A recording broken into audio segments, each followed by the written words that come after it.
So good afternoon, everyone, and thank you for joining us today in our Climate Governance, Accountability and Implementation CAC series. Today's presenter is Ash Michael, and I'll introduce her shortly. I'm Desi from Clean Air Partnership, and I'll be your host today. We wanted to start with the fact that Clean Air Partnership is a Toronto-based organization, and we acknowledge that the land on which we operate is the traditional territories of many nations, including the Mississaugas of the Credit, the Anishinaabe, the Chippewa, the Haudenosaunee, and the Wendat peoples, and is now home to many diverse First Nations, Inuit, and Métis peoples. At Clean Air Partnership, we recognize that Indigenous peoples are particularly vulnerable to climate change and will be disproportionately impacted by its effects. Through our work, we are committed to disrupting ongoing approaches to climate governance that reproduce settler-colonial relations and systematically exclude Indigenous peoples from policymaking. We are very happy to finally share with you our policy database, which we launched this week. Now it is easier to see and access climate-related policies across CAC network. And I will share with you now the link so you can access it. We are tracking currently 17 actions. The purpose of this series was identified in the first webinar, and based on additional input from participants, we adjusted it to correspond better to your needs, wishes, and have a better value for you. We have in place checks and balances to inform the agenda for further webinars. But really what we are trying to do in this series is to explore what strategies exist, what works or not, and have the power of the collective to share experience and work together on coming up with the best approaches to build capacity across departments on climate change and actions and how they correspond to individual tasks and work, make people accountable and improve transparency of climate actions or inactions, and thus support climate implementation. Which is a great segue to the next slide. I guess regarding the governance and accountability structures, what we aim for, the end goal of our efforts is to implement more climate projects that reduce greenhouse gas emissions and prepare for climate change. This is to report back on your input from the last webinar. We asked you about the pros and cons of climate staff located in the department and in the manager office. There is no wrong or right. There are different strategies, but it seems like if we need to prioritize the factors that have the bigger influence on the municipal ambitions to act on climate, the most important are the Council Climate Commitment and Climate Championship at the CEO level.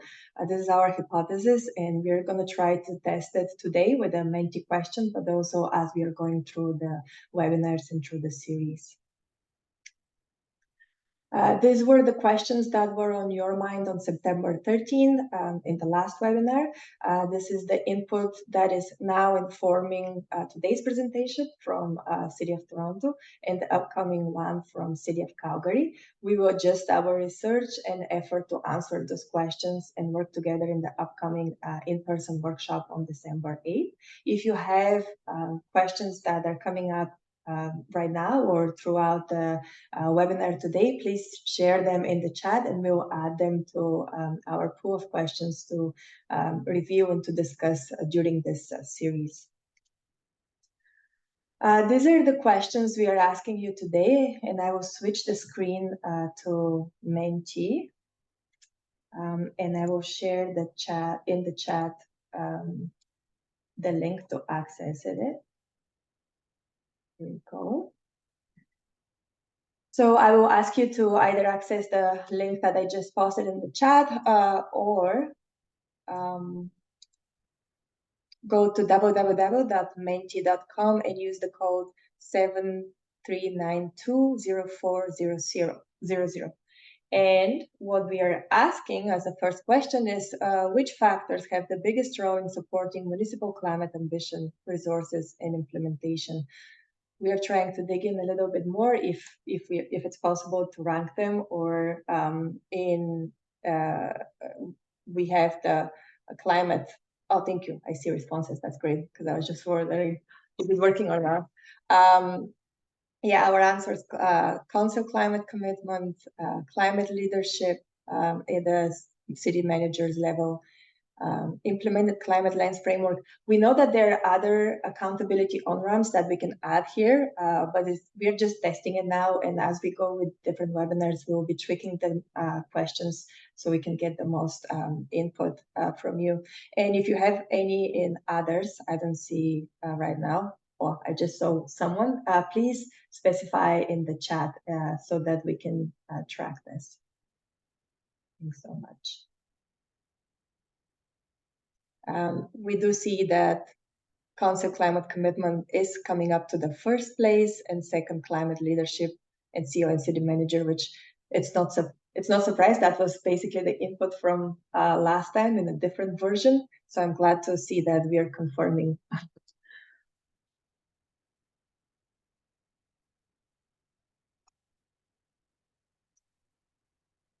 Thank you very much. Moving to the next question. Does your municipality have a climate implication section in council reports?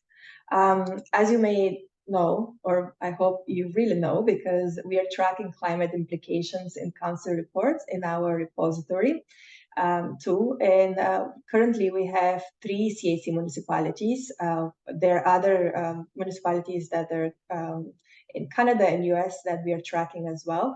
But we wanted to explore if there's others there that we need to track and monitor. The currently 3 municipalities that we are tracking are Burlington, Brantford, and Halton Hills. We will have a separate meeting to discuss the value of the repository, and if the climate implication in council report is something that your municipality is considering, or you're rather going to work with some other accountability on-ramps. I will share also in the chat climate implications repository for if you haven't checked it yet.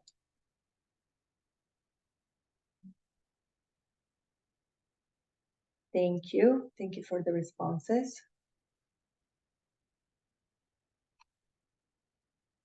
We will be collecting this. Yes, Burlington, yes, we are tracking you. No, a bunch of no's. Okay, thank you. We'll be tracking this and responding back and inviting those who are interested in our meetings to discuss this topic further. But for now, for the purpose of this workshop, we are moving to the next question, which is, does your municipality have in place a climate lens framework, either in place or in implementation or in development? As you know, we've been working on this area. We created kind of like a toolkit that is very preliminary, kind of like the first step to identify if a project needs to further be discussed with the climate staff. And there's a few of you who reached out to us that are currently in the process of either updating their climate lens or building further kind of like expanding them. So that's another meeting we are planning to have and discuss on climate lens. And this question is going to help us to identify who to invite and who is interested in the topic, and also just to like test it a little bit, who is already ahead of this work, as it may be featured in our in-person workshop to have a climate lens livable case examples. Thank you. There is a bunch of no's. There is a Durham region, yes. Toronto. Someone said, okay, Burlington is yes. Vaughan, thank you. Whoever said yes in development about to launch for phase 1, if you please can specify the municipality. Thank you.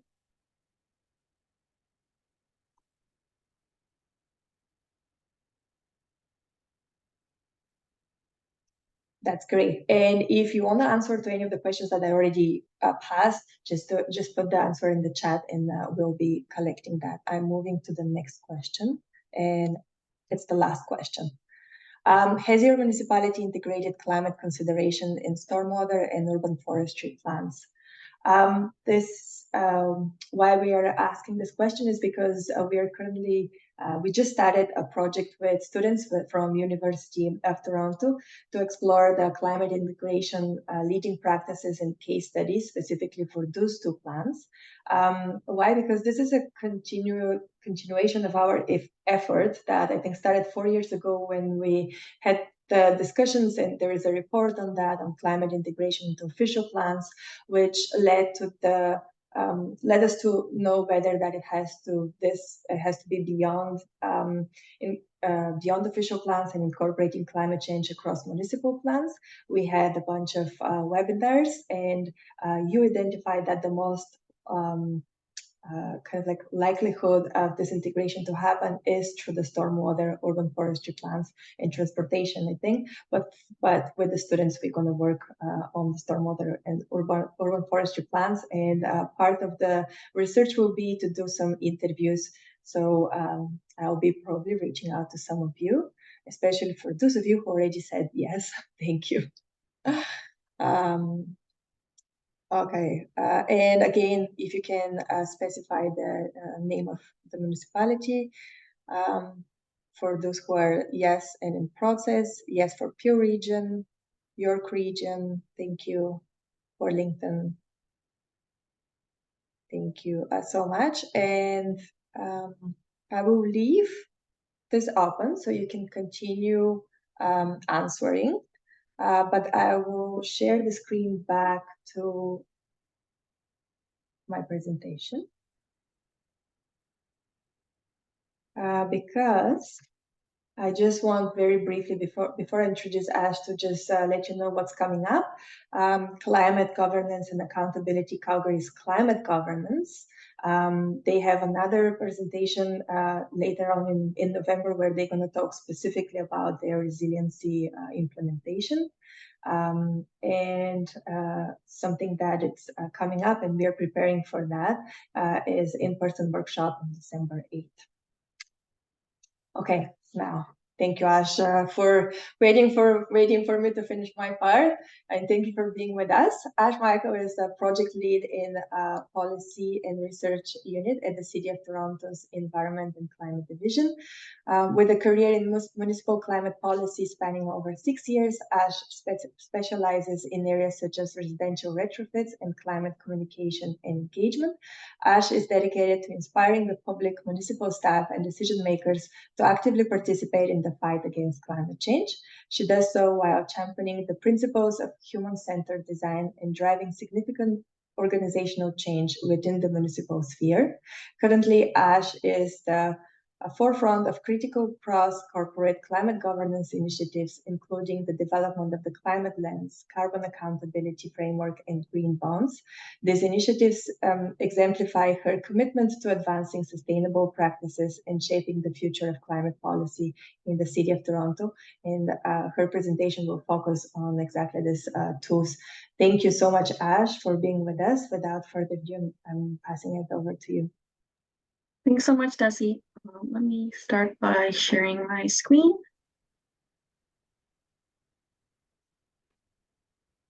Righty, can you guys see my screen? Yes, thank you. And it's the slideshow and not the presenter notes? Yes. Okay, great. So thanks again, Desi, for introducing me. Hi, everyone. My name is Ash Michael. I'm a project lead at the City of Toronto, and today I'm going to be covering Toronto's climate lens and carbon accountability framework. There's a lot to cover, so I'm just going to get started. So before we start, I just wanted to give you guys a background of what's happening in Toronto. So back in 2019, City Council unanimously declared a climate emergency, and they set a goal of reaching net zero greenhouse gas emissions by 2050 or sooner. So from this, the outcome of it was the Transform TO Net Zero Strategy. Included in that declaration was also council direction to develop a climate lens that evaluates and considers the climate impact of all major City of Toronto decisions, including financial decisions. So essentially, that's the direction we got to create the Transform TO Net Zero Strategy and the climate lens work.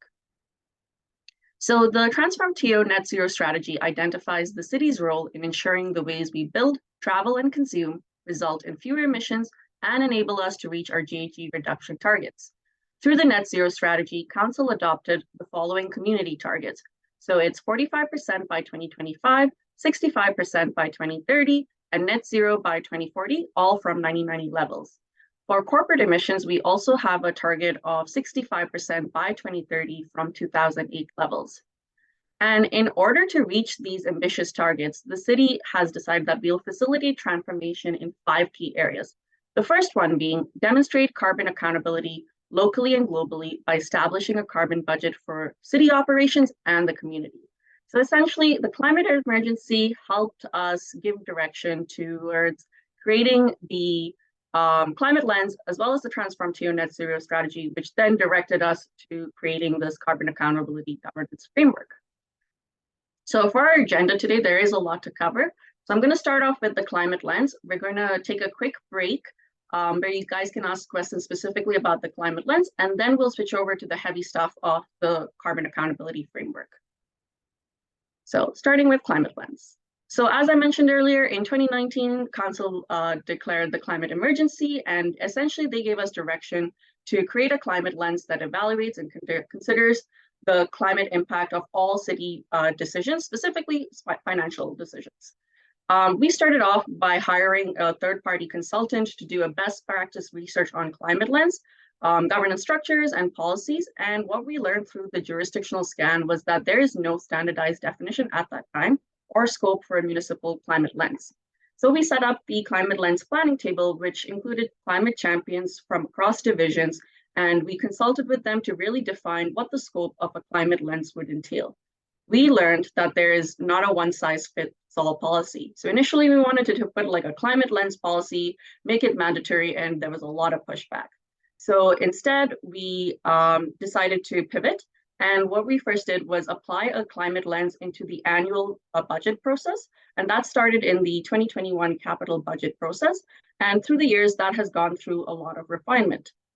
We also learned that through the budget process, through the CLPT, so our climate lens planning table, and through just engaging with staff, we learned that there needed to be a foundation that was built about climate, and that's what led us to launching the Climate Hub. So in a nutshell, applying a climate lens means really considering the climate impact, including greenhouse gas emissions and climate resilience, before you make any decisions and not after. The idea is to really help decision makers make better choices by highlighting the climate impact of their choices. So this graphic really shows how the program works. So the climate lens can be seen as in 2 parts. So the first one on the right over here is influence decision making. So this part focuses on how the climate lens affects early decision making and encourages city staff to think about climate issues from the start of a project. It involves providing tools and trainings to help staff make climate-friendly choices. We realized that city staff needed more knowledge about climate issues to make informed decisions. And the goal really was to make sure that they are more skilled in understanding and addressing climate concerns and are better able to connect those dots of their work and climate. We also really hope that through creating these tools, we would be influencing staff to use the same methods and the same data sets to assess climate impacts, which would lead to better reporting. So on the other side, we have reporting on impact. So this part really deals with reporting on the climate impacts of decisions, and it relies on 2 key mechanisms. The first one, which I spoke about earlier, is that annual budget. So staff report on projects or programs that have a greenhouse gas or climate resilience impact in the annual budget process. And the goal is to make sure that all divisions and agencies are accountable for reporting on climate impacts and the city is tracking climate investments and making sure that this aligns with our carbon accountability framework. So which essentially then leads to the carbon budget report, which I'll speak to about a bit later. So on the left side over here, I've included other policy drivers that kind of feed into decision-making as related to climate. So the other policy drivers are the asset management plan, which municipalities across Ontario are being required to conduct, as well as the carbon accountability framework, which I'll speak about later.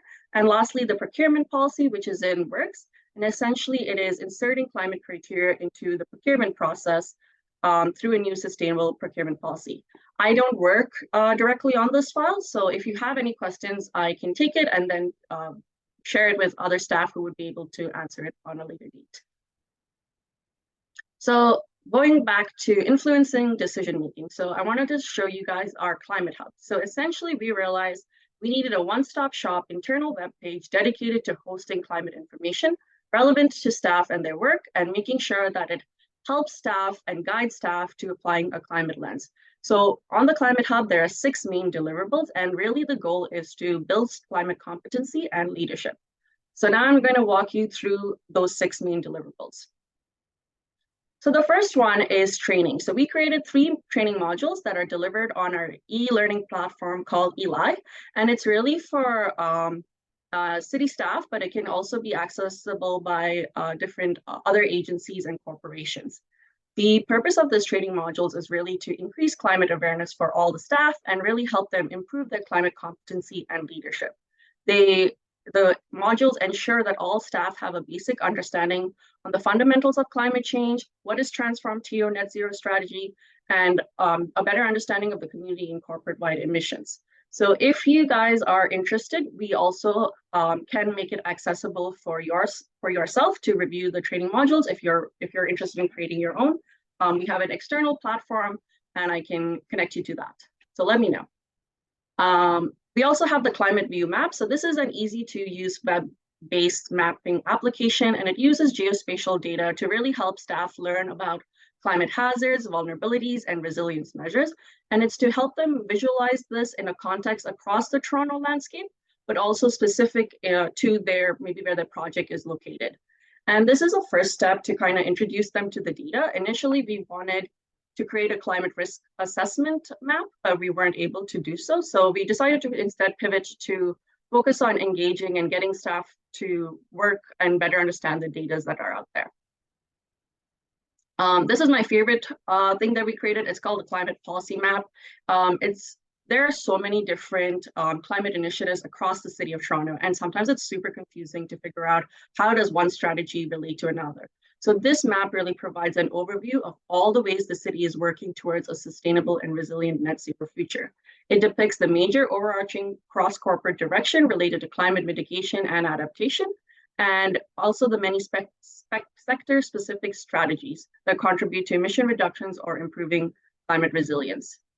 So this is especially useful for new staff as an orientation. It also shows how their work may fit in with the larger scheme of things. And for older staff, it helps us quickly identify what are the policies, what's the direction, and I'll show you that in a bit. We also have the Climate Lens Guide. So this is really all the information that staff need to understand what a climate lens is, how to apply a climate lens, when should it be applied, what types of projects, and any further guidance that they may need in order to do a GHG assessment or a climate risk assessment. The purpose of this is really to ensure that all significant decisions moving forward are in alignment with the city's climate commitments.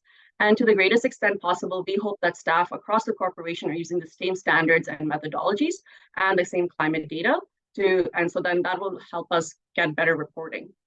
And in the case that a staff member is unsure, do I need to do a climate lens assessment? Do I need to do a GHG assessment or a risk assessment?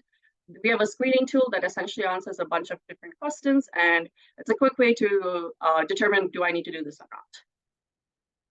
We also have our resources pages, and this just includes information and useful data. So things like case studies, climate data, the emission factors we're using, any webinars, any cool videos that we wanted to share, it's all found over here. So now I'm going to actually walk you through the website itself. I have all my links open. Can you guys see the website?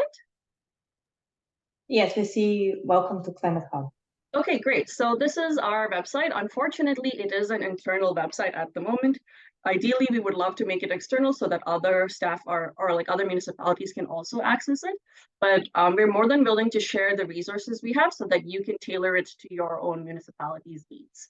So starting off with the Climate View map, so essentially you come here, we have a little guide or even down here on how to use the map, but I've preloaded it, and what we've done is organize the different data sets into hazards, vulnerability, and resilience.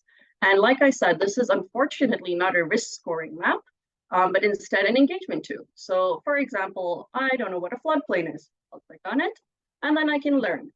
So I'll get a definition about what riverine flooding is, how is it caused, and then also what I can do in order to adapt to the impacts of riverine flooding. So this is more of an engagement tool. We have different data sets. And then my favorite, the climate policy map. So let's see. Yep. So essentially what it does is it maps out the whole, can I zoom out? Okay, I'm not able to zoom out for whatever reason, but it shows all the different climate action strategies or resilience strategies, and it's organized into different categories.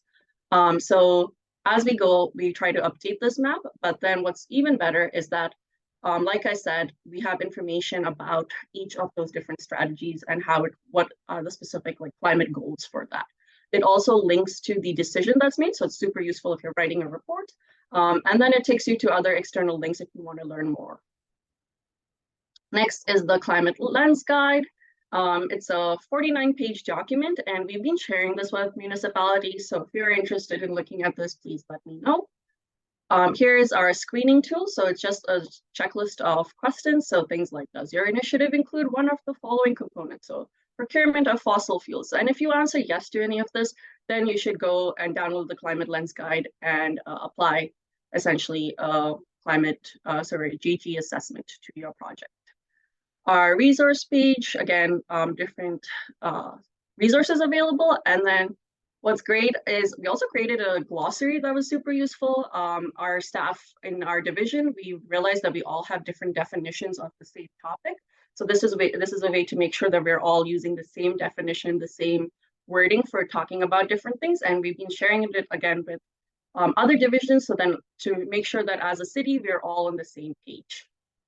I'm now going to share with you a little snippet of our training modules. Second. Share. All right, so this is a snippet of the training modules we created. This is from our first one. And again, this is the one that really builds that definite foundation of what is climate change. You may have heard that we need to mitigate climate change or adapt to climate change.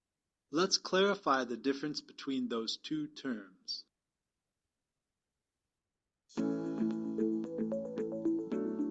Imagine you're on a boat that's sinking because of a leak. A hole is causing water to slowly fill inside the boat. Adaptation to this scenario would mean finding ways to reduce the impact of the water filling the boat, say by using a bucket to bail water. Mitigation, on the other hand, means focusing on the source of the problem, the hole, and taking action to solve the root cause, say by plugging the hole. In the context of climate change, adaptation means making changes to ensure that people, buildings, and infrastructure better withstand the impacts of climate change, such as extreme heat and storms. Mitigation is about taking action to reduce and eventually eliminate the GHG emissions that are causing climate change in the first place.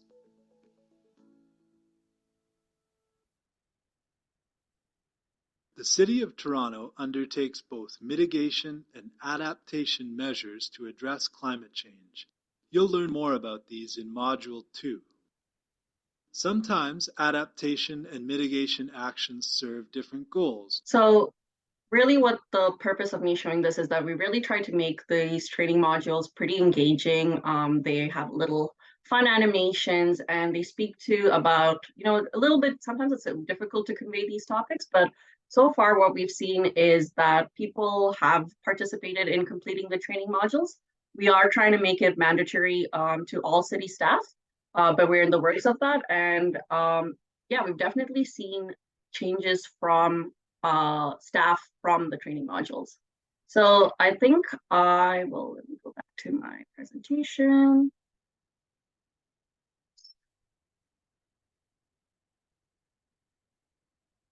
Oopsie daisies. Close all of this. Can you guys see my presentation? Not yet. Oh, now we're seeing it. Okay, so maybe we can take a pause here, and if there's any questions about specific climate lens stuff, I can talk about it, or we can have a discussion about it now. Well, the chat exploded when you said that I can share it with everyone. And the moment you said it, there was a bunch of yes, yes, yes, please. Okay, great. So, which is it seems that it is needed, and it's going to be useful for most of our CAC municipalities. Awesome. But there are some questions that came as well. Yes, here's more of yeses. What type of information is shared in the climate data map? I don't know if this question came before or after you showcase the data map, but maybe just elaborate. Sure, yeah. So if we really focused on hazards, vulnerabilities, and climate risks, one of the things to note is some of those data sets are kind of old. And it was really a good start because once we started uploading these data sets, we were talking to different divisions and we recognized that, it was time we updated these data sets. So for example, our heat maps, they're from 2007. That's super, super old. And so now from that, what happened was that other divisions are now working together to get us better heat related data.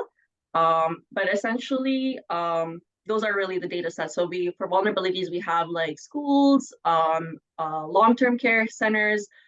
So for example, if you're building a community center in that area, perhaps you should consider resilience in order to support the long-term care center in case something happens over there.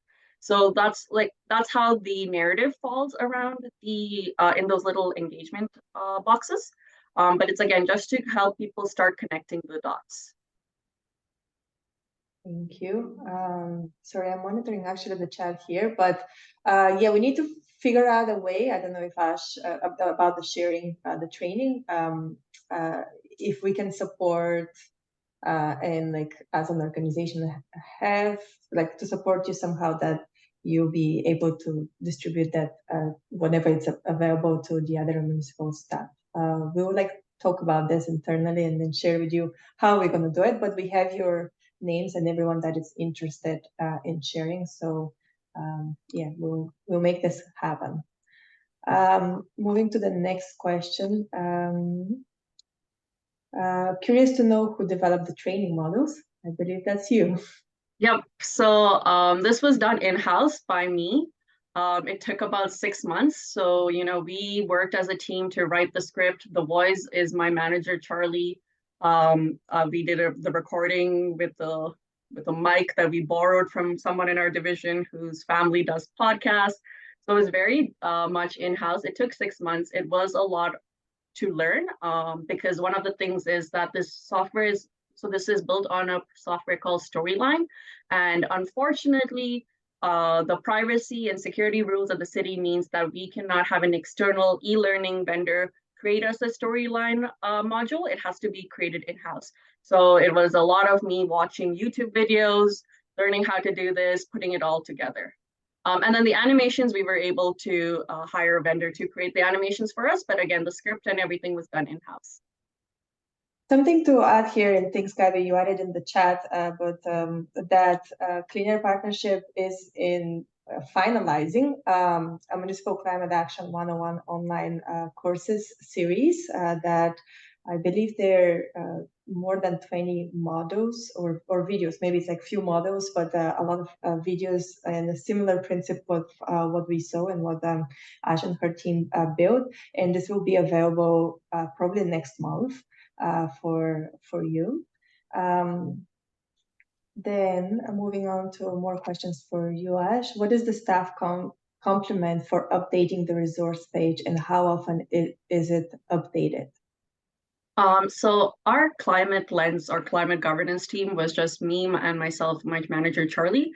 Luckily, we have our new colleague, Joshi, who's joined us, but essentially it's the three of us. So we are working together to kind of update this. There have to be some updates, but right now Charlie's on paternity leave and I've taken over the carbon accountability file. So we're a little bit delayed on updates. But the goal is to really update every 6 months. And what we're trying to encourage is that other teams in environment and climate, so for example, our resilience team or our existing buildings teams, so that they can also share resources and they have been doing that. So every time they have a resource to share, they let me know, and then I update it. So it is something that we're all building together, as opposed to, just the climate governance team be the only one that's trying to constantly update data. And then we also have other divisions who also cross-share information with us. So for example, our circular economy team, they have their own webpage and it's linked to ours and vice versa. Right. I think that's a segue to the other question that we received. Has there been first, congratulations, a bunch of congratulations that it looks very good and it's very useful from our audience. But the question is, has there been a consideration of expanding this work to including a climate health lens? A climate, sorry? Health. Health? No, we haven't considered that. That's a really good idea. I think a lot of the climate health stuff is taking care of our public health team. So I know there is a small team over there that is working on climate, but what we do try is to always work in partnership so that when they do build resources, we would definitely be hosting those resources, because we don't want staff, like city staff, to go through 10 different websites to get the information that they need, but rather kind of centralize it in one spot. Right. Maybe you mentioned it, but I think that the models as of now are not mandatory, but you're thinking to be mandatory. And here, yes. One of the questions is, what proportion of new staff need to take the training models for orientation? And are you tracking like how many people were using the tools? Yeah, so we are definitely tracking the modules as well as the like the site hits. I would say I haven't been on top of that, so I can't give you the most updated number. But when we first launched, what I learned the most was that if you have a really good climate champion, so we shared it through our climate lens planning table, the stronger the champion, the more likely that division would undertake the modules. So for our finance division, our champion, she's amazing, and she really pushed it to her staff. And the rate of the number of staff members from finance was crazy high. And also, I would say that's where I've seen the biggest change in terms of conversation is with our financial folks. The other thing is, like, we have other champions who have taken it to their directors, and their directors have decided to make it mandatory for all their staff. In our own division, in our orientation package, that this is something we share with all our new staff. So then it's kind of gets them comfortable with things, and it gets them really up to speed with what our division does, what Transform TO is. Right. Oh, this is great. Wait, are you able to know from which department people were seeing it? Yes.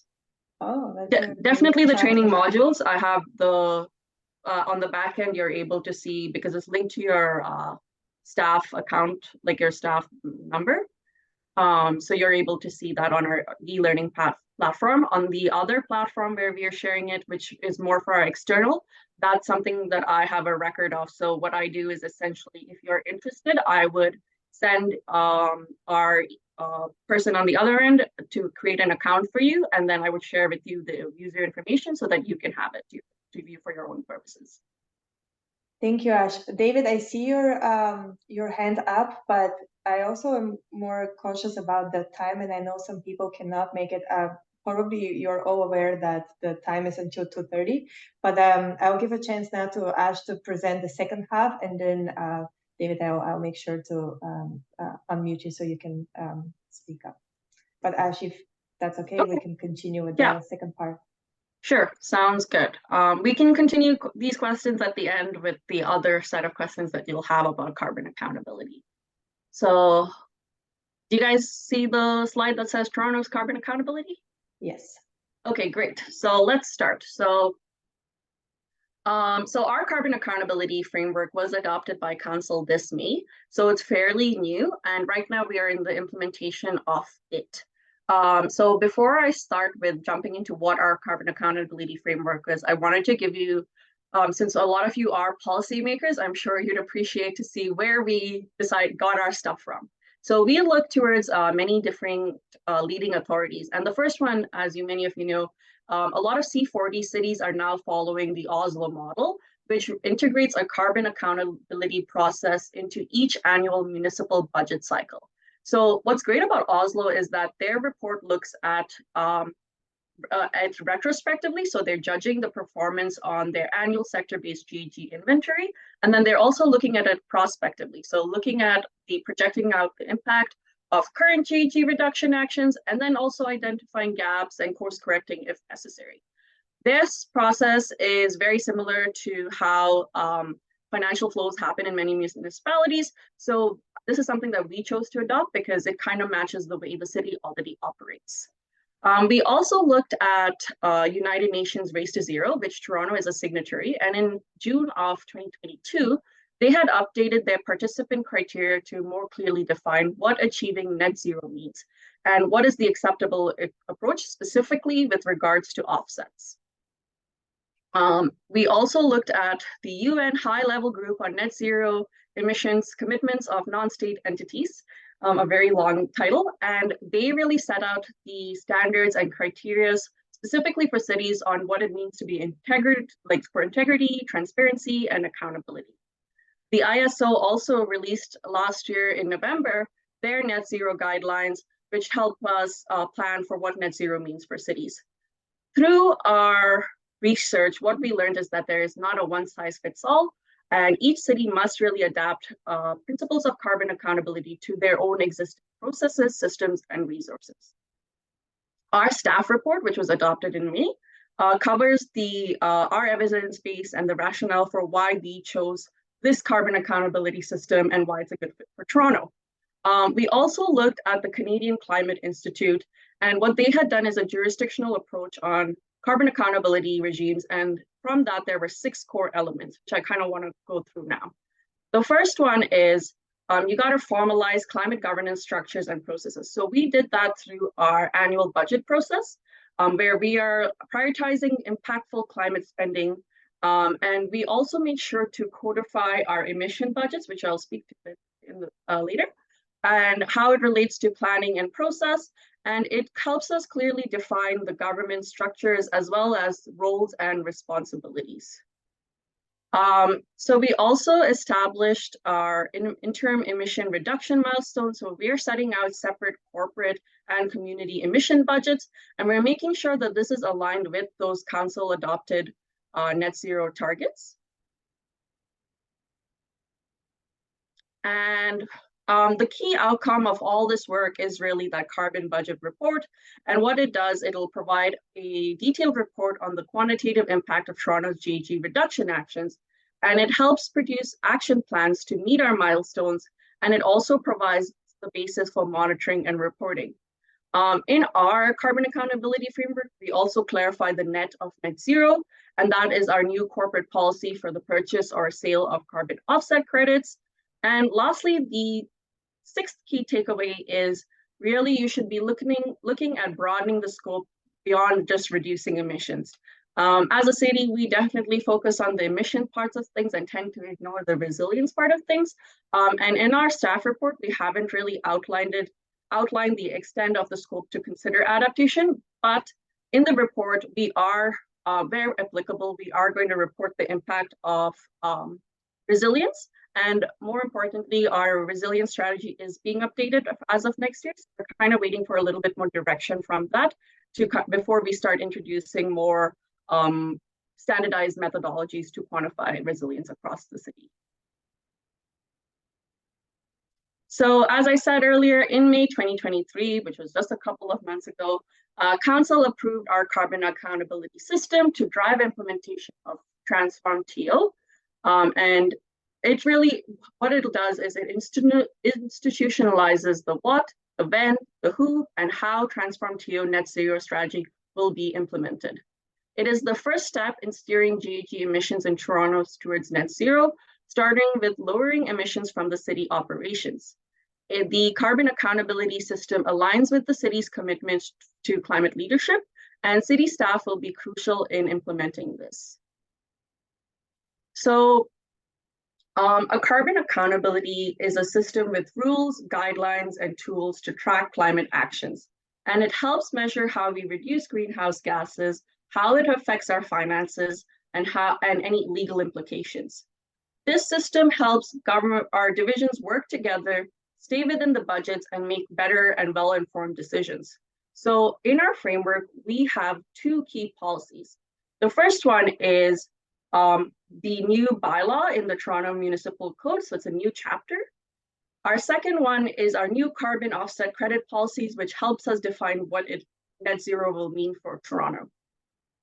We also have two processes that are really important. The first one is that process of applying a climate lens into the capital and operating budget process. The second one is setting emission budgets for community and corporate emissions. What's important to note is that the three of this, so the bylaw, the climate lens, and the emission budgets, all really will be developed, all are used to create and the carbon budget report. So these this policy and these two processes help us create our carbon budget report, which is a tool that delivers our, tells us what is the city doing in terms of climate, what are we investing, how are we getting to implement our Transform TO net zero strategy. We have other tools as well, some of which I spoke about, which is the Climate Hub, the Climate Lens Guide. We also are planning to create a dashboard to kind of show all of this to the council and the public. We also have a modeling tool that will help us quantify the impacts of each project. So now on to the carbon budget report. So this section is really going to focus on reducing emissions. So the carbon budget report, the bylaw, the two key processes really focus on that, whereas the carbon offset policy, that one focuses on that defining that and getting to that net zero part. So the carbon budget report is a tool or is the outcome of this accountability system. It is linked to the annual financial report, so we can expect one to happen every single year. So what this does is that it'll tell us the key actions and the dollars required us to get us closer to that net zero line. It reports to council and the public how emissions will be reduced to stay within the budget and any related financial impacts on costs or revenues. And then lastly, it tells us, are we on track to achieving net zero by 2040? So like I said before, you have the bylaw, the climate lens in the annual budget process, and the emission budgets that equate to creating this carbon budget report. I'm just going to take some. So now I want to talk about the bylaw or the municipal chapter code. So the key elements of a carbon accountability system are most effective when they are written into a bylaw. For us, this is codified in the new Climate Change Goals and Governance chapter of Toronto's Municipal Code. So this functions as a public commitment of the processes the city will follow in planning for and managing GHG emission reduction actions. So what the bylaw does is that it introduces the definition of a carbon budget and proposes a process of how a carbon budget will work for Toronto. It provides timelines for specific plans and reports. It sets emission budgets based on existing GHG reduction targets, so the stuff from our Transform TO net zero strategy, and outlines the mechanisms that will be triggered should the budget targets not be achieved. So what it does, it really provides council and the public a transparent process on how the city will drive its implementation of the Transform TO net zero strategy. It also helps city staff understand the outcome and processes that they are going to be held accountable to. And as I mentioned earlier, I kind of wanted to maybe talk a little bit more about that applying a climate lens to the capital and operating budget. So what we've asked budget staff to do, and initially this was a voluntary thing, but now has become mandatory. What we asked them is that we asked them to provide projects that have a GHG the projects that reduce GHG emissions or projects that have improved climate resilience. How they do this is through a climate handbook. So it's a series of criteria that we've defined as this is what it would mean that your project contributes to either of those categories. It's very similar to the questions found in our screening tool that I showed earlier. So this is a little screenshot of our chapter, which is our capital the tool that we use to take in any of the budget requests. So it's a mandatory field where you have to now check, does your project have a climate resilience? So yes or no. Does your project reduce GHG emissions? Yes or no. And in the 2023 budget submission, so last year, this is when it became mandatory. However, what we learned was that a lot of these submissions, they weren't actually capable of reporting the quantitative impact of what it meant that GHG reduction action would look like. So, they would say that, oh yes, my project has a retrofit, or it has some kind of like retrofit component, but they wouldn't be able to quantify what that meant. So this year, we are in the process of providing methodologies for all the different budget analysts and the budget submissions to make sure that they're able to calculate that GHG reduction impact. We are also now linking each of those budget submissions to a predetermined GHG reduction action, which is outlined in the Transfrontier short-term implementation action plan. So, and this is really an exercise to see where investments are being made in the city. So what sectors have the biggest impact? So for example, is it community transportations or is it corporate buildings? So it's just to see where, it's a way of just tracking what we're up to. And then also this year, we're introducing something called the fossil fuel tagging criteria. And the goal of this is to get a list of all the investments that the city makes in terms of having a reliance on fossil fuels. So in the beginning, that list is going to be very huge. And then as the years go by and we get closer and closer to 2040, we're hopefully going to see that list shrink lower and lower.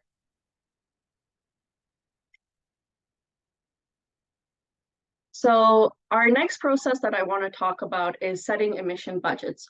So similar to a household budget or an organizational budget where the limitation is the dollars being managed or spent, in a carbon budget, here the limitations is the GHGs being managed or spent. So emission budgets or carbon budgets define the total emissions of carbon dioxide for a jurisdiction over a period of time. For us, it's going to be 5 years. Emission budgets are different from milestone year emission reduction targets because those only focus on the level of GHG emissions in a given year. In Toronto, we are establishing our emission budgets based on the existing council adopted targets, and it's also being codified into that bylaw, the climate change goals and governance. So for 2024 to 2025, that's our pilot years. And then essentially what we can see is that every 5 years, we'll have a new emission budget cycle. So the first one will really be in 2026 to 2030, where we can expect a 65% reduction in GHGs, 2031 to 2035, and then lastly, 2036 to 2040. So essentially the area under the curve is the total amount of emissions that as a city we can spend. The reason why we chose 5-year emission budgets is because it gives us enough time to assess if the actions that council has adopted will actually be enough to achieve future emission reduction targets. We also find that 5 years provides enough flexibility. So in the case, for example, in 2027, it's a super cold winter. We have to use more fossil fuels to space heat our buildings. Then as long as we are staying within or reducing our emissions more in the other years, we'll still be able to stay within our emission budget. The benefits of an emission budget is that it provides certainty on near-term emission goals, and it really simplifies the performance tracking, giving council and residents a very clear picture. It also highlights the importance of not delaying action. So in the case that we overspend in the year within our emission budget for 2026 to 2030, that means we have less to spend in the years 2031 to 2035. So essentially what it states is that delayed action means that we have less budget to spend for future years, and therefore we should invest in action today rather than later. So this is again pushing us to make sure that we're reducing emissions today and making sure that we're getting closer to that net zero line. So we've separated our community and corporate emissions, and the reason is because it kind of delineates responsibility. In a lot of the community emissions, though we may have programs or policies in place to reduce emissions there, it's mainly voluntary based, and it's also not always in our control. It might be other levels of governments that have more of an influence. Whereas for our corporate emissions, we are in control and we do have influence over that. For our corporate emissions, we are only focused on corporate transportation as well as corporate buildings. And both of these have a lot of policies that influence them and kind of help reduce the emissions from these two sectors. The reason why we're choosing these two sectors and only focusing on them is because they already account for 85% of our corporate emissions. The other two sectors, which is wastewater treatment and waste, are really non-CO2 emissions. So at this time, we're not focused on those. What we're doing, like I mentioned, is 85% is focused on corporate transportation and corporate buildings. What we're doing is making sure that we are creating sub-budgets for each. So essentially, we'll be creating sub-budgets. The goal is to make those budgets smaller and smaller as the years go by. And each division gets a little share of that sub-budget. So there'll be a divisional share for the building sub-budget, and then there'll be a divisional share for the transportation sub-budget. And a lot of these, the buildings and transportation, as I mentioned earlier, they already have really good sectoral plans to make sure that we are reducing GHG emissions. So now I'm going to put this all together.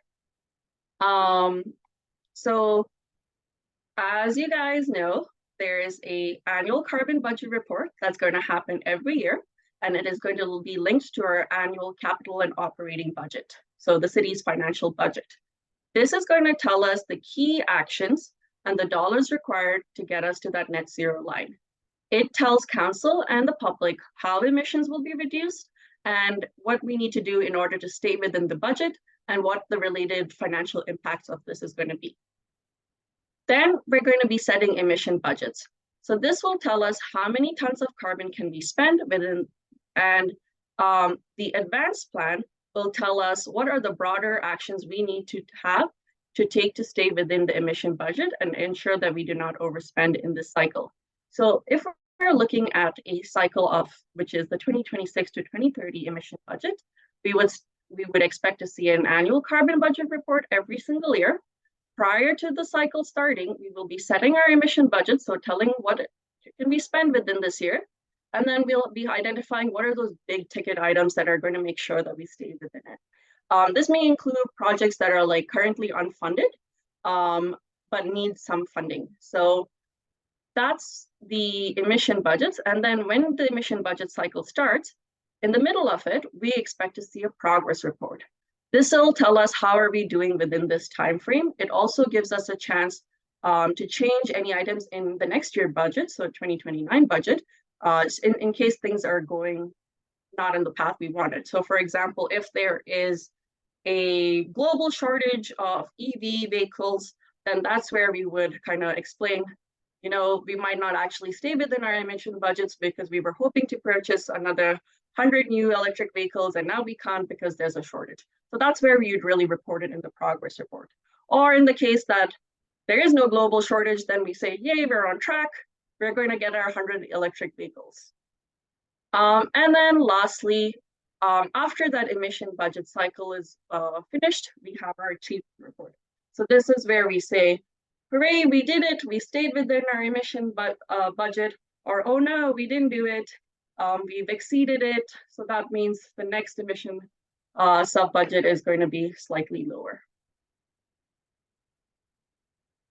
So now that was really focusing on how the city is going to accelerate action to reduce greenhouse gas emissions.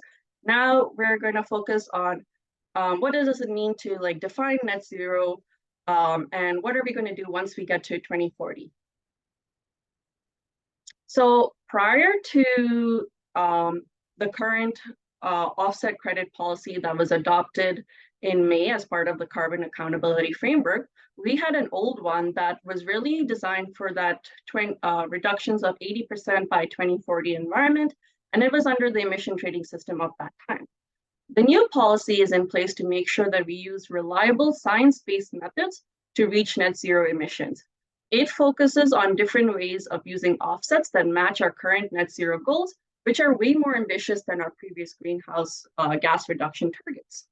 So it applies to corporate purchase of offset sales to balance any corporate residual emissions.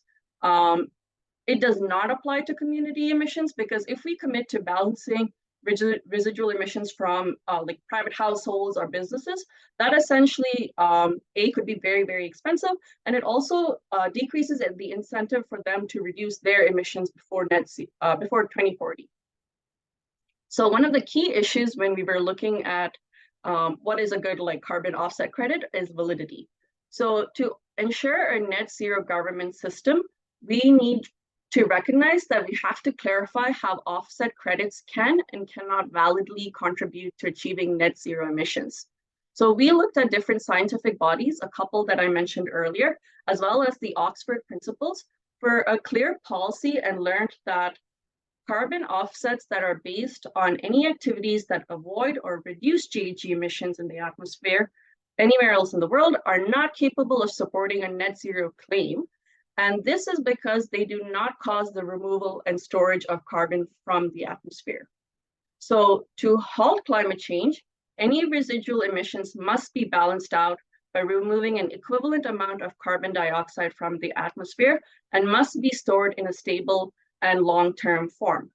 So the only offset credits valid for making a net zero claim are those that represent a ton of carbon dioxide removed from the atmosphere, and that they're durably stored in things like geological formation, bedrock, trees of a forest, or the deep ocean. So that means for us, what that means is that net zero means that we're doing everything possible to switch away from using fossil fuels. We're increasing our energy efficiency, we're improving our operations to make sure that we're driving emissions down to the lowest possible by 2040. Only if we think some emissions will not be eliminated by 2040, so the residual emissions, then do we resort to purchasing carbon removal offset credits. And what we've done is we've created a couple of rules which work in our favor. And the first one is that only purchase offset credits for carbon removal. We are not allowed to sell any of the offsets from projects that reduce GHG emissions in the corporate inventory. And most importantly, our division, Environment and Climate, will centralize purchases and be responsible for market evaluation. And the reason why we're doing this is that we want to make sure that we are kind of controlling the purchase of offsets. We don't want people to go willy-nilly and purchase anything that they see that is interesting, I guess, to them. And more importantly, the reason that this can only happen in 2040, it gives us enough time to do the market evaluation, gives us enough time to do our research, and it also really underscores that our near-term focus should be on reducing emissions and investing in actions that reduce emissions from our corporate sources, rather than delay and hope to use the offsets as like a get-out-of-jail-free card.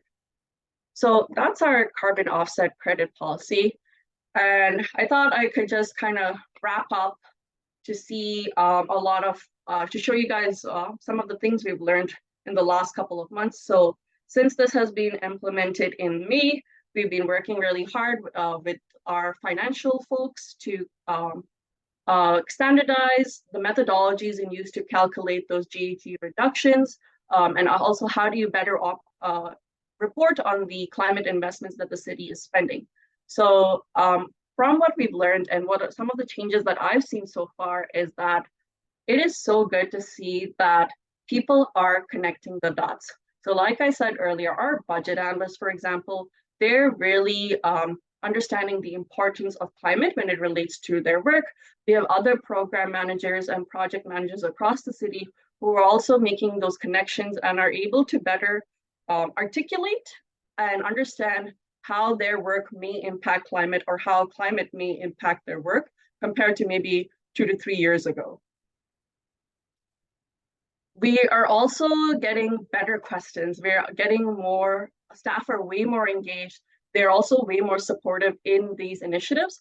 What's really great at the City of Toronto is that the climate lens and carbon accountability framework, though it is built in our environment and climate division, a lot of the support or the like top-down approach or push-down has all come from our financial division. Because it is integrated in our financial process, people are no longer seeing this as an additional thing that I have to do in order to support environment and climate. And it's more like, oh, I see how this is related to my work, and I see the importance of this, and how, especially when you're now connecting it to financial stuff, people are definitely more engaged. And lastly, people are starting to plan ahead. They now know, in our conversations, they now know that, oh, if I have a project that's now unfunded, but I could potentially assess the impact of the GHG reductions for this project, then it's a project that I can put forth in front of council to show that, you know, this project will actually get us closer to net zero, and therefore you should fund it. So that's something great, because people are asking those questions and are like, oh, wait, I have this unfunded project. Do you think council might approve it? And it's like, yeah, they may approve it if you're able to now quantify it and if it has a great reduction. So it's really great to see the attitude and the behavior change from a lot of staff that in previous years may have been kind of pushing back, or not to say difficult to work with, but they were like just not interested in this because they saw this as an additional thing that they had to do on top of their own work. The behavior changes now that they're seeing that this is now part of their work, and that they too have some kind of responsibility towards reducing our GHG emissions, and also towards that transform TO net zero strategy. So yeah, that's essentially my presentation. Oh yeah, and then all of this really, again, will be shown through the carbon budget report.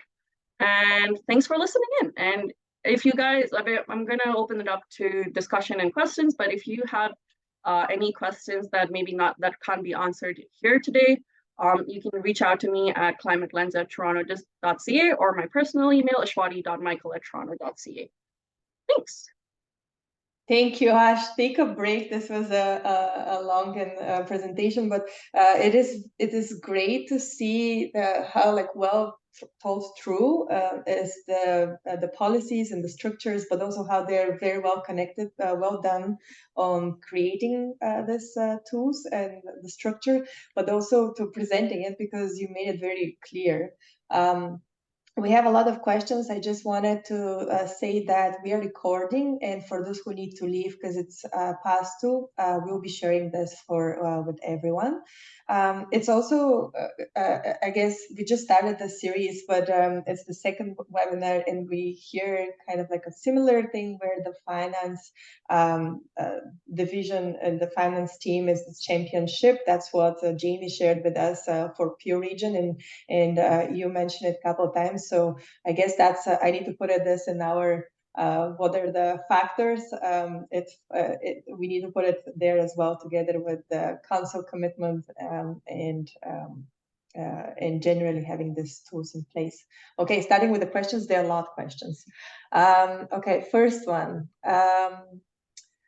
At what scale is this carbon budget report created? For each individual project program, or at a departmental level, or something else?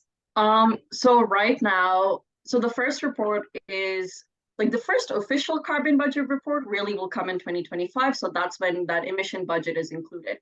Right now, we're calling it the climate. It keeps changing. The climate investment briefing note, or the carbon baseline note. And essentially what we're trying to do is set up the standards, or what people can expect. We are gathering information division by division on a project level basis. So it is a lot of stakeholder engagement. It is going after our divisions. So we know from the Transform TO short-term implementation plan, there are some divisions that have more projects versus others. And we're using that as our basis, those are the GHG reduction actions. So now it's identifying what projects fall under those GHG reduction actions. So for example, a GHG reduction action may be contributing to the net zero carbon plan, which is a plan that focuses on our corporate buildings. So now I go after and identify all the different projects or all the different investments that are sitting or can be matched to that net zero carbon plan. It is a lot of one-on-ones. It is a lot of chasing after people. It's our process right now is very much us reaching out individually, but it's because it's the first year. And so it's better that we communicate with them, work together one-on-one rather than trying to get them to solve it and then end up with something that's maybe not that useful at the end. Right. So just to clarify, when you say us, that's the environmental division, the climate staff. So yeah, so it's me and my colleague Joshi now who's joining us. Okay. But yeah, it's just the two of us, and with support from finance. So finance, a lot of the communication has come from finance, and all they say is talk to the Climate Lens team if you have any questions. The direction comes from them. We just support them. We tell them what we want, and they support us. It would not otherwise be as effective if it came from our division. Right. Thanks for clarification. There was just another question that answer what you just said, which is the climate team in charge, and how are the others reporting, the other departments, and you just answered that question. Moving to the next one. Can you talk a little on the net zero transition plans requirements for each municipal buildings as set out in the municipal code? That's a bit more technical. Yeah, that's a little. So we have the Toronto Green Standards, which essentially tells us, the rules for what our net zero building is going to look like.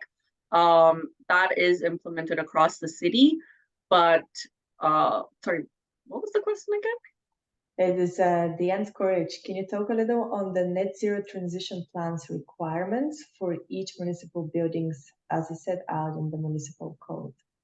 No, I wouldn't actually be able to talk about that because I am not the expert on it. I only know it as a very high level, which is the net zero carbon plan that influences it. It has 7 different components. So it's things like improving energy efficiency. It relates to new net zero carbon bills. So that's from the Toronto Green Standards. There are other stuff that's things like, education for the building operators, things like that. But I can, if you want to email me that question, I can take it up to someone else who is the expert on that. Thanks. Moving on to the next question. How do you propose to fund the unfunded emission projects that have a significant greenhouse gas impact? Do you have a mechanism of climate fund available? The answer is no. We do not have a mechanism at this time. I think what the point of those unfunded projects is more to highlight the fact that there are other alternative ways to get us closer to that net zero line, and council needs to make that decision in order to fund it. If council does not make the decision and then later asks, oh, why are we not getting to that net zero line? It's like, well, here's our list of projects that are not being funded. I think that's the best way to kind of answer that question. Thank you. Next question. To have buy-in or having a carbon budget to your finance department, were there any lessons learned? Would it be your group or the finance group that develop and maintain the carbon budget? Yeah, so I think to start off with, our CFO at the time, she's now retired. She was a big champion of, tracking responsible spending, I guess would be the best way to say it, is how much are we spending in terms of climate? What is the impact of that spending? So she's been supporting a lot of initiatives. So like given like the task force, the TCFD, things like that. So it was really her who gave that direction to her staff to support us. In finance, we work with the financial planning team. Over there, we have our colleague, Mary Barcelos, and she's so lovely. And, we work very much hand in hand with each other on what things are going to look like. So the application of the Climate Lens has been over 3 years. It started off as a voluntary-based collection of seeing what division would report their projects as having a GHG reduction. We got a very long list, and some of it made sense, some of it didn't make sense. So then we realized, okay, we need to define criteria, give a little bit more direction. And then each year we work with divisions. So when they have questions and they're like, I don't understand, does this even apply to me? We work with them to make that criteria a little bit more clearer. Without the financial division, I don't know how successful this would be, because in terms of the system updates that are needed to do this, as well as that, like integrating it within the budget process, that really comes from them. We just kind of tell them what we want. Right, nice collaboration there between the two divisions. How do you allocate the carbon budget to the division level? So we will find that out next year. We are having conversations with different divisions. We're also looking at to see what kind of assets, I guess, divisions have our own, and how much are they, like what kind of emissions are they producing. So a lot of the data gathering that's happening this year in terms of projects and programs is to kind of assess and quantify that first, and then kind of start those conversations with divisions. Hopefully it goes well. Our plan is to work very much with them rather than just, assign this is for you. It would be a conversation. And I think it's also important to note that when we assign the emission budgets for the divisions, it's being written out, it's being signed upon by that division head as described in our bylaw. So it has to happen essentially. I guess the answer will be, we'll see next year, but here's an interesting approach that Megan is suggesting in through a question, but can the divisional budgets be traded internally? So almost like an internal cap and trade.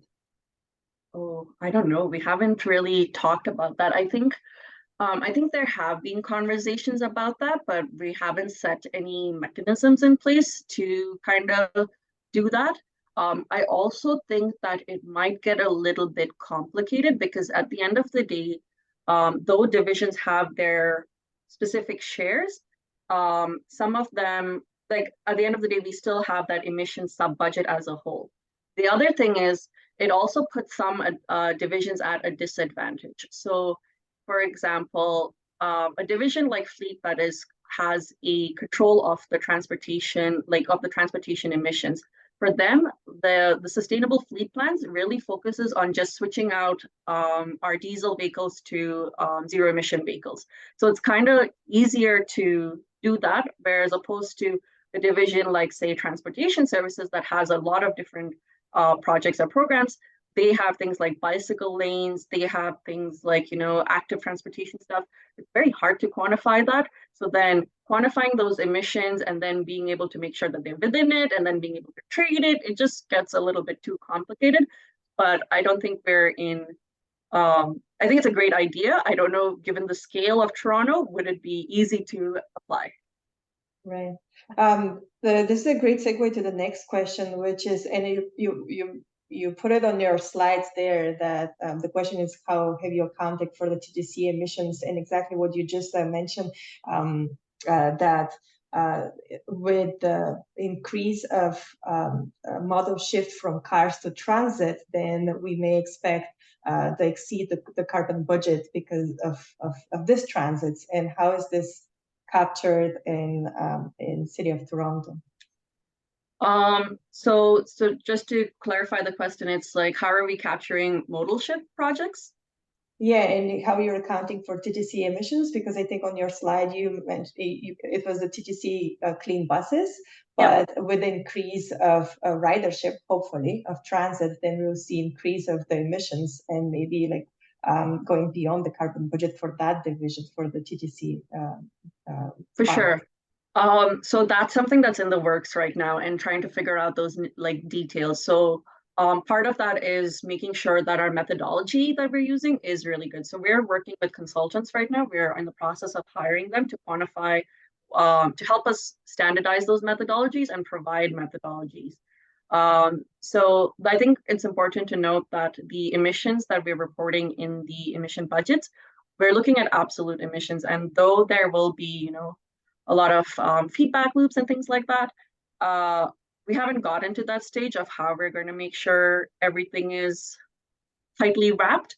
But it is something that we're definitely concerned about, and making sure that it is as fair as possible. Right. Oh wait, actually, sorry. Also, that falls under our community emissions, so we're in some ways okay, because the emissions sub budgets, though we have for community, at the end of the day, we don't really have as much as ownership. So TTC for that falls under community and not our corporate emissions, so we're okay. Okay. Yes. Great for clarification that. Here's the question. What was the reason for developing the climate change bylaw, and what are the benefits, and how does it support the climate governance? So what we learned through our research was that having a bylaw really makes us a little bit more transparent, and it also tells who's accountable for what. It makes it very clear what the processes are going to look like, so that in a given year, you don't have that one individual group that says, oh, I don't want to do this. It's now like, oh, sorry, you have to do this. This is a requirement and it's part of our municipal code. So it, in a way, enforces people in order to follow these procedures. And it kind of sets up the expectation of what you can expect from this carbon accountability framework. Our bylaws are very specific, and there's a lot of reporting cycles in it. But it does also, it makes sure that there's, an external body can't come in and tell us that we can't do this for this given year. It's to ensure that this process can continue to happen at least until 2040. No, that's great. And just to clarify, the authority to have the bylaw, every municipality can have it through the municipal act, right? Yep, I think so. I think so, yeah. Okay, next question. Will greenhouse gas emissions be quantified for all projects, not just greenhouse gas reduction projects? At this time, we're only focused on projects that have that GHG reduction component. And the reason is because that list is very, very long already. And it's super hard for us, like given the fact that we are a team of 3, it's hard for us to go after them and provide them with methodologies and to help them quantify. What we're really trying to do is provide each budget analyst or that project manager with a resource that they can then quantify for themselves in future years. So what we do expect is, right now our list is very long, but over the years, we hope that list does get even bigger, but then there is a standardized process for certain projects. So for example, if your project is an energy efficiency project, there is now a standard methodology that you can use in order to quantify it. In terms of the opposite end of emissions that are, projects that are increasing our emissions, I don't think at this time we're going to be quantifying it, but it will technically, that quantification probably will end up happening in the carbon budget emission, specifically the emission budgets. Yeah, so we're starting off small, which is already pretty huge, and then eventually it'll get bigger. And the fossil fuel tag really is to capture all those projects that are contributing to emissions. We most likely will end up quantifying that, but it won't happen this year. Right. As I promised, I don't know if David, you still want to jump in, and you had questions or comments for the first part of the presentation, but feel free to unmute if you want to, while I'm looking at the chat to see if I missed any questions. But thank you very much for everyone that is participating in the chat. We will be collecting the input from there as well.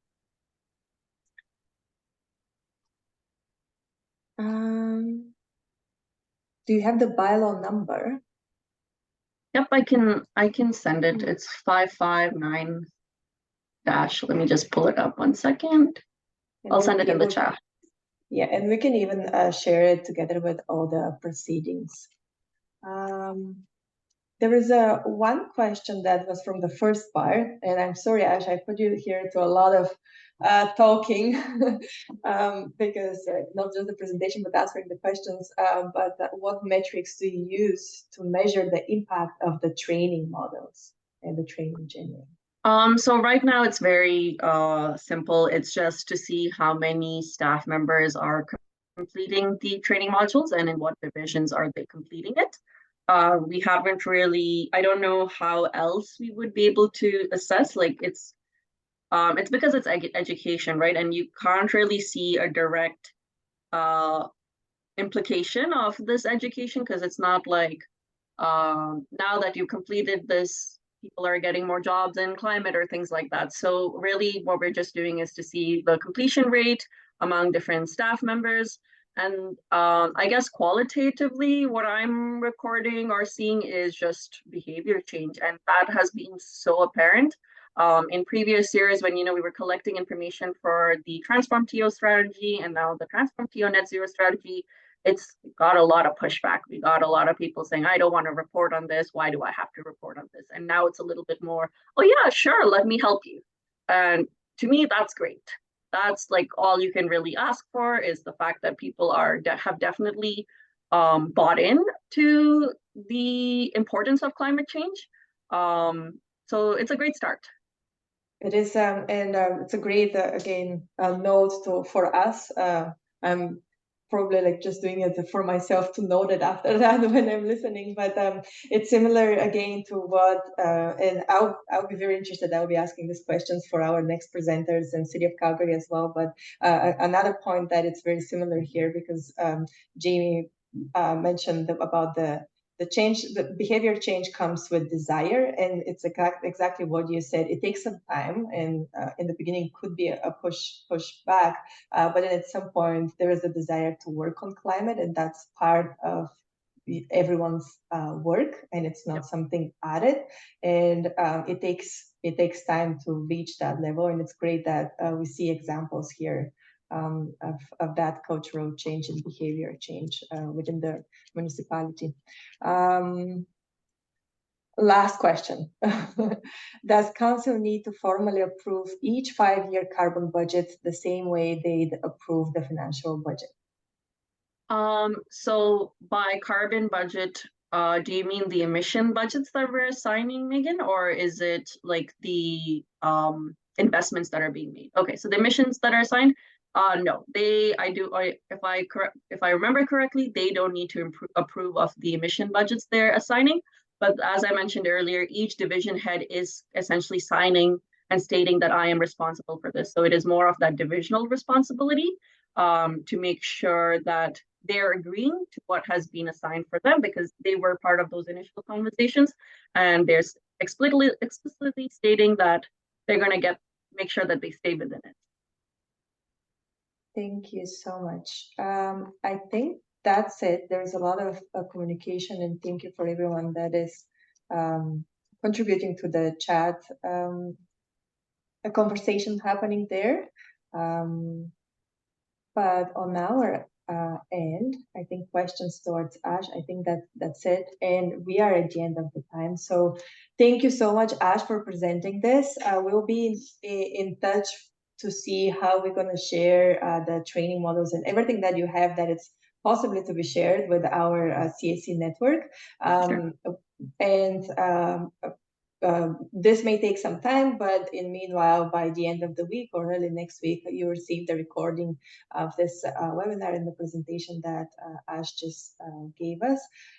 Thank you so much for Ash, and thank you everyone for your participation, for your questions, and stay tuned for our next webinar, which will be on October 25th, where we're gonna hear more about the governance structures that Calgary is using. And for now, enjoy the rest of the day. Thank you so much for having me. Bye.